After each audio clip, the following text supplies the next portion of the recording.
Ketika Prabowo joget diiringi lagu Ojo Dibandingke di hadapan Jokowi.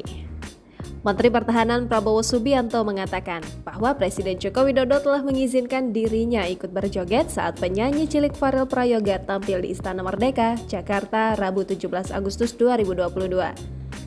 Hal itu ia sampaikan ketika ditanya perasaannya berjoget saat Farel tampil menyanyikan lagu Ojo Dibandingke dalam rangkaian acara upacara peringatan detik-detik proklamasi kemerdekaan Republik Indonesia.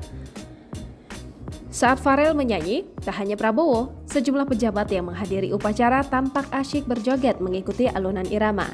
Ketua Umum Partai Gerindra itu merupakan salah satu pejabat yang meninggalkan tempat duduknya dan ikut berjoget di dekat panggung tempat Farel bernyanyi. Menurut mantan Danjen Kopassus tersebut, ini merupakan pertama kalinya ia berjoget di lingkungan Istana Kepresidenan. Selain menikmati lagu yang dibawakan Farel, Prabowo juga memuji pelaksanaan upacara detik-detik proklamasi kemerdekaan Republik Indonesia yang dimeriahkan oleh atraksi flypast pesawat tempur TNI Angkatan Udara. Jangan lupa subscribe, share, komen, dan like ya!